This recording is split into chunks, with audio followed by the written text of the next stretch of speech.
آج ہم پاکستان کے حوالے سے کچھ ایسی چیزوں پر بات کر رہے ہیں جو شاید عام طور پر اتنی سامنے نہیں آتی۔ یہ ایک مختصر سی تحریر پاکستان انوکھی حقیقتوں پر مبنی ہے۔ مقصد یہ ہے کہ آپ کہہ لیں غیر معمولی نکات کو سمجھیں۔ تو پہلی بات جو مجھے بہت حیران کن لگی وہ یہ ہے کہ پاکستان میں 50,000 سے بھی زیادہ مسجدیں ہیں۔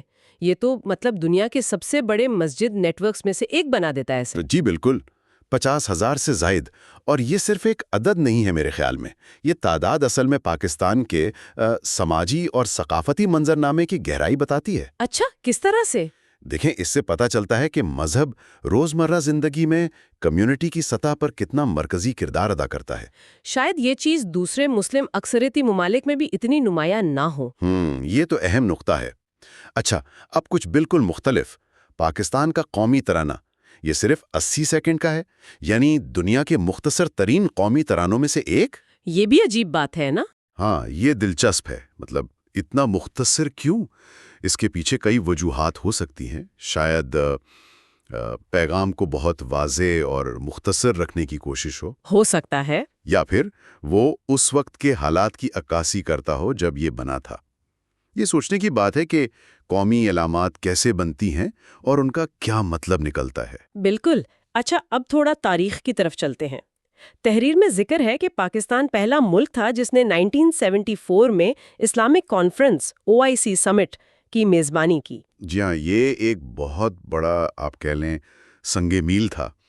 یہ صرف ایک ایونٹ کی میزبانی نہیں تھی، اس نے عالمی سطح پر، خاص طور پر مسلم دنیا میں پاکستان کے کردار کو کافی مضبوط کیا۔ تو اس کی سفارتی اہمیت بہت زیادہ تھی۔ بہت زیادہ۔ اس نے پاکستان کو ایک لیڈرشپ رول میں لانے میں مدد دی، اور اس کے بعد کے بین الاقوامی تعلقات پر بھی اس کا اثر رہا۔ ٹھیک۔ اچھا، اب سفارتکاری سے ذرا ہٹ کر معیشت پر آئیں۔ ایک اور بڑی دلچسپ بات، دنیا میں جو فٹ بالز بنتی ہیں ان کی ایک بہت بڑی تعداد وہ پاکستان کے شہر سیالکوٹ میں بنتی ہے۔ ہاں، سیالکوٹ، بالکل۔ یہاں تک کہ فیفا ورلڈ کپ میں جو فٹ بال استعمال ہوتی ہے وہ بھی وہیں بنتی ہے۔ جی، یہ سیالکوٹ کی عالمی پہچان ہے، اور یہ کوئی معمولی بات نہیں ہے۔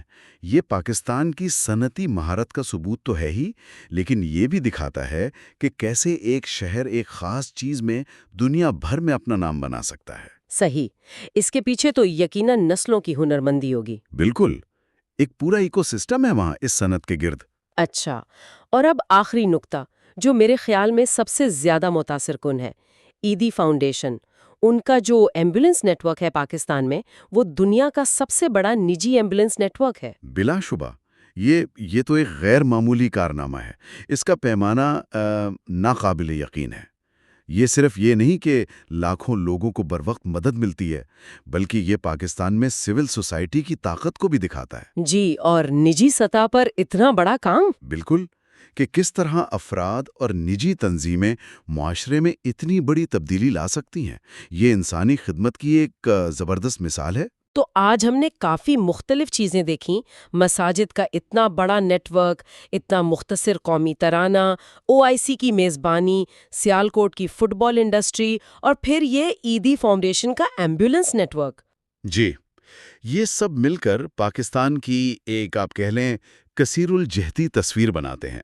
اور یہاں ایک سوال ذہن میں آتا ہے جس پر شاید مزید سوچا جا سکتا ہے کہ یہ تمام کامیابیاں، یہ تاریخی واقعات، یہ سماجی خصوصیات جو بعض اوقات ایک دوسرے سے بہت مختلف لگتی ہیں، یہ سب مل کر کسی ملک کی مجموعی شناخت اور دنیا میں اس کے تصور کو کیسے شکل دیتی ہیں؟